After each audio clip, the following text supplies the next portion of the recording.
Bonjour à tous, on se retrouve pour une nouvelle position avec ici le trait pour les blancs. Nous sommes en finale, il va falloir gagner avec les blancs. Vous allez me dire, ça paraît logique, on a quand même une tour de plus, effectivement. Tour cavalier pion contre cavalier 3 pions, mais quand même un pion passé assez avancé ici, hein, qui bien sûr en deux coups fait dame, donc il va falloir quand même l'empêcher. Pour l'instant, on voit pas trop les menaces des blancs sur le roi noir, hein. Il pourrait y avoir des menaces de mat éventuellement.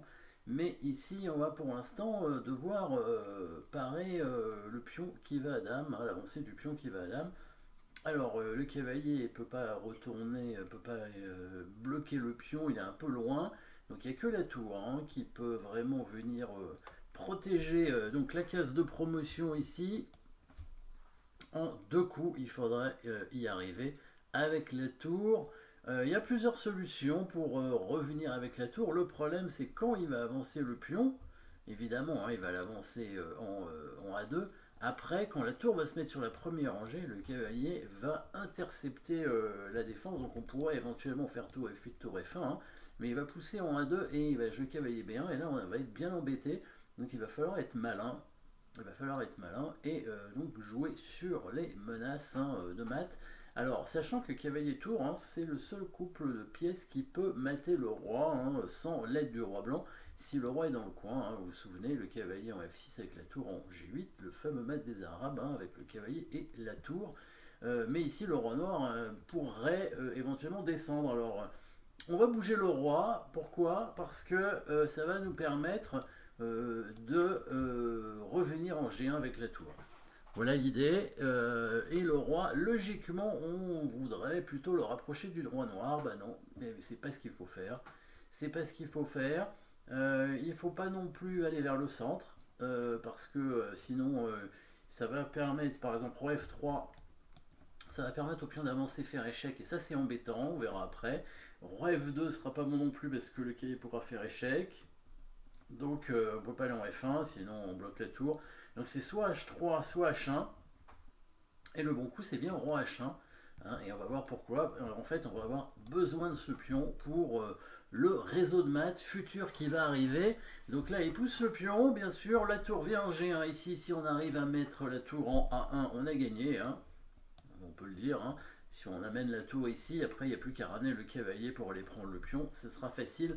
Donc il n'a qu'une seule façon d'essayer de nous embêter, c'est de mettre le cavalier là. Voilà. Et là on ne peut plus empêcher le pion, hein, qui va à dame. On ne peut plus contrôler la case en tout cas. Donc maintenant on va être malin, on va faire des échecs et on va essayer de le mater. Comment on va faire? Bah, cavalier G8, bien joué, pas cavalier F5, ça sert à rien. Parce que cavalier F5 il va venir en H7 et là il n'y a pas de menace de mat, hein, il y aura toujours une case. Le cavalier est mal placé, il faut l'amener en G8. L'idée c'est que maintenant s'il vient en H7, on vient en F6 et on a le fameux mat des Arabes, hein, ici avec le coup tour G8, hein, comme je disais tout à l'heure. Donc là il va venir en H6 du coup. Donc cavalier G8, bon il peut venir en H5, donc ça ne change rien. Voilà, cavalier F6. Donc là, comme ça, il a deux options. Soit il vient en H6, soit il vient en H4. Dans les deux cas, on va le mater. Et oui, alors regardons roi H4 déjà, c'est le plus simple. On va faire un petit échec avec la tour, bien évidemment, ici. Voilà.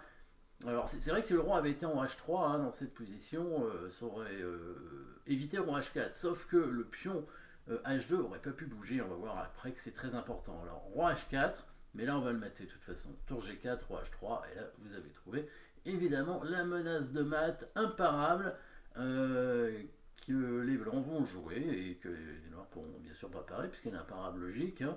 Donc tour en G5, et oui, et comme ça, au prochain coup, on fait tour H5 et ce sera mat, hein, avec l'aide du cavalier, du pion et du roi. Et c'est la tour qui donne mat. La tour est protégée, hein, par le cavalier. Donc ça ne sert à rien qu'il revienne en H4. Hein, il y aurait eu tour H5 mat. Donc qu'est-ce qui reste comme coup pour lui sur cavalier F6? Et ben, il va revenir évidemment en H6. Ça paraît logique de revenir en H6 plutôt. Et là, c'est là où le pion devient très important. Bon, on a vu que déjà il était important avec contrôler une case tout à l'heure, mais là il est encore plus important. Et c'est un schéma de maths, hein, qu'on retrouvera en finale avec tour et cavalier. En général, c'est pas le pion qui vient aider, c'est plutôt le roi, mais ça peut arriver que ce soit le pion.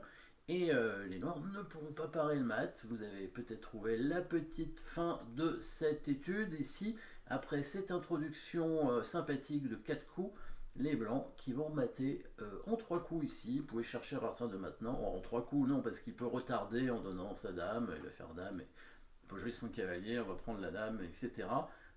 Le pion qui avance en H4, mais à quoi ça sert? Le pion fait dame, il n'y a pas tellement le choix. Et là, le pion qui continue, hop, à avancer en H5. Et oui, petite menace discrète, bien sûr, avec la tour en G6. C'est le schéma dont je parlais avec les deux cases contrôlées par le cavalier. La tour qui vient faire un échec ici, mat, si elle est protégée.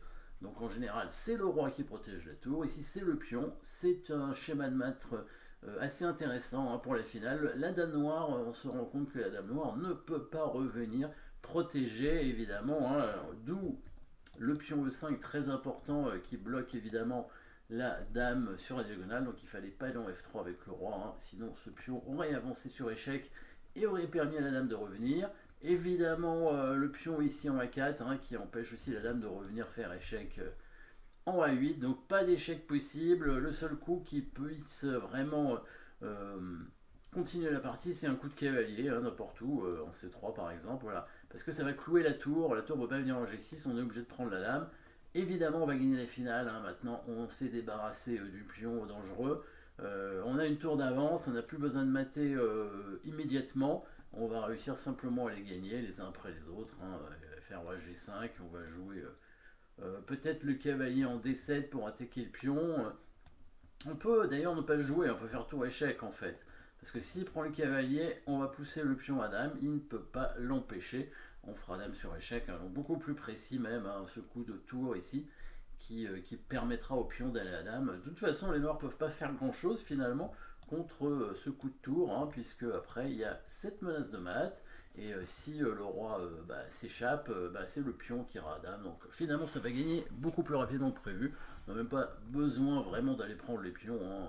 On peut tout simplement faire cette petite manœuvre. Voilà, petite étude ici. Merci d'avoir suivi cette position. N'oubliez pas de vous abonner et à très bientôt.